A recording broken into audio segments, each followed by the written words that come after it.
Hello everybody, welcome back to my channel Keerthika's kitchen.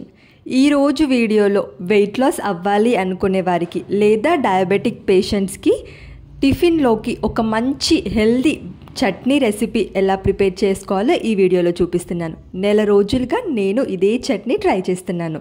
ఇక recipe కోసం mixie జార్లో 1 cup వేయించిన పుట్నాల పప్పు తీసేసుకోవాలి. సపరేట్గా వీటిని ఏమీ కూడా వేయించము, అన్నీ పచ్చివే వేసిస్తాము, అందుకని ఇది హెల్దీ రెసిపీ అన్నాను. ఇంకా నెక్స్ట్ ఇందులోనే ఒక 5-6 పచ్చిమిర్చి, కారానికి తగ్గట్టు 5 లేదా 6 వేసుకోండి. తుంచి ఈ పచ్చిమిర్చి ఇందులో వేసేసుకోవాలి. నెక్స్ట్ ఇందులోనే ఇలా తుంచి తీసుకున్న పచ్చిమిర్చి తర్వాత ఎండు కొబ్బరి పొడి తీసేసుకోవాలి. ఒక 2 టేబుల్ స్పూన్ల ఎండు కొబ్బరి పొడి. నేను ఇక్కడ డెసికేటెడ్ కోకోనట్ పౌడర్ యూస్ చేశాను. అది కనుక లేకపోతే ఇంట్లో ఎండు కొబ్బరి ఉంటుంది కదా, అదైనా తీసేసుకోవచ్చు. ఇందులోనే చిన్న ఉసిరికాయ సైజు చింతపండు కూడా తీసేసుకోవాలి. ఇంకా నెక్స్ట్ 1/2 ఇంచ్ అల్లం తీసేసుకొని ఒక 3 వెల్లుల్లి రెమ్మలు కూడా వేసేసుకోవాలి.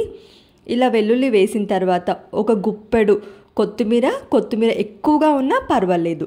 నెక్స్ట్ ఇందులోనే టేస్ట్కి సరిపడా సాల్ట్ వేసుకొని తగినన్ని వాటర్ పోసుకొని చట్నీ గ్రైండ్ చేసేసుకోవాలి. ఇలా ప్రిపేర్ చేసుకునే చట్నీ కన్సిస్టెన్సీ కొంచెం పల్చగానే ఉంటుంది. ఈ చట్నీ ఇడ్లీలోకి, దోశల్లోకి చాలా చాలా టేస్టీగా ఉంటుంది. ఇలా డైరెక్ట్గా అయినా తీసేసుకోవచ్చు, లేదా పోపు అయినా పెట్టుకోవచ్చు. పోపు కోసం 1 టేబుల్ స్పూన్ ఆయిల్ వేసుకోండి. ఈ ప్లేస్లో మీరు నెయ్యి అయినా యూస్ చేయొచ్చు. ఇందులోనే ఒక 2 ఎండుమిర్చి, 1/2 టేబుల్ స్పూన్ ఆవాలు, 1/2 టేబుల్ స్పూన్ జీలకర్ర, ఇవన్నీ కాస్త చిటపట్లాడిన తర్వాత పోపు కూడా చాలా తక్కువ, 1/2 టేబుల్ స్పూన్ పచ్చిశనగపప్పు, మినపప్పు 2 కూడా 1/2 టేబుల్ స్పూన్ వేసుకొని ఒక గుప్పెడు కరివేపాకు వేసేసుకొని ఈ పోపు ముందుగా ప్రిపేర్ చేసిన చట్నీలో వేసేసుకోవాలి. మీరు ఈ ఆయిల్ అవాయిడ్ చేయాలి అనుకుంటే ఈ పోపు వేసుకోకుండా డైరెక్ట్గా కూడా తీసుకోవచ్చు, లేదంటే నెయ్యి అయినా యూస్ చేయొచ్చు ఆయిల్ ప్లేస్లో.